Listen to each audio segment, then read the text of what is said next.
Well, good day, ladies and gentlemen, brothers and sisters. This is Pastor Darren Lamont Edwards, lead pastor of United Believers Community Church. Thank you for joining me in another virtual Bible lesson. Hey, I want to just talk to you about this subject. Put some respect on my name. In Mark chapter 6, verse 2 and 3, Jesus says it's time for us to put some respect on my name. Put some respect on his name. Roll with me to Mark chapter 6, verses 2 and 3 from the Gospels. It has these words: When the Sabbath came, he began, Jesus, to teach in the synagogue, and many who heard him were astonished. Where did this man get these things? They said.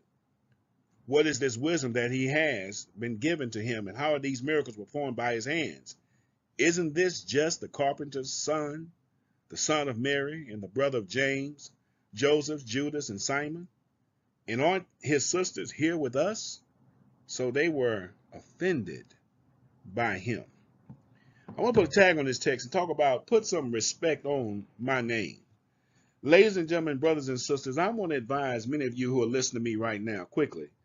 Beware of people who always want to belittle your biography, reduce your resume, and speak unflattery about your family history.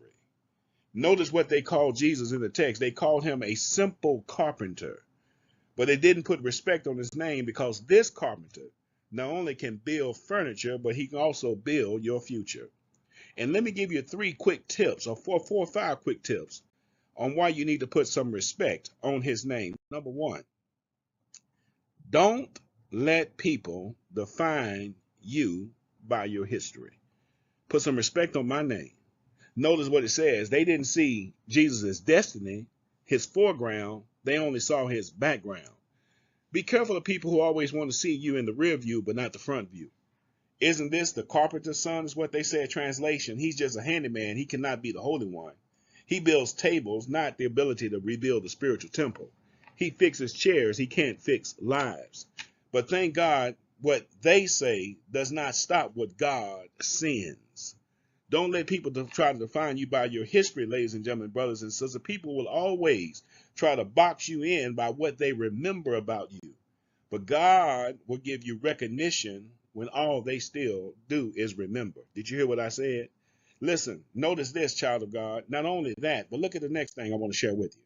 Don't let people diminish because of familiarity. You know me, but you really don't know me. People try to diminish you because of the familiar. They think they know you, but they really don't know you. They were in the presence of power, but they were blinded by the past. I'll say it again. They were in the presence of power, but they were blinded by the past. They missed the anointed one because they only remembered the ordinary one. Ain't that the boy who fixed my mama's table? Didn't he put shingles on my roof? He built my fence. Now he's saying he's the Savior. Let me tell you something. When God starts moving, God hides greatness in common garments. Lord have mercy. He hides glory in Galilean skin. He hides power in plain packaging. This is what it said. Isn't this simply Mary's son? Notice they didn't say Joseph boy. They said Mary's son. I'll talk about that in the sermon if you come hear me preach that. But there's another principle I want to lift. Watch this. Don't let they say keep you from saying yes. Don't you dare let they say keep you from saying yes. They will say you're not qualified. They will say you're not ready. They will say you're doing too much. They will say we know where you come from. But what did God say? Lord have mercy. Because they didn't call you. They didn't equip you. They didn't save you. They can't stop you. Listen, here's what Jesus did. Embrace the fact that he was a carpenter. You know what carpenters do? They don't throw away scraps. I'm glad he's a carpenter. You know what carpenters do? They don't toss out the cracked, the crooked, or the chipped. They take the broken and say, I can use that. But I got another principle for you. You ready? Can I tell you, God works best when they don't believe. I'm trying to shout somebody right here. They said he could do no mighty work there. Why? Because they didn't believe.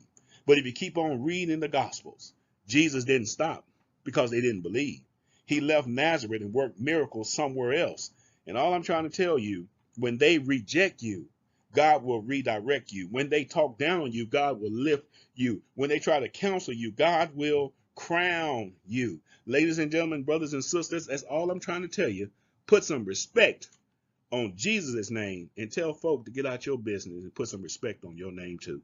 Until next time. Peace.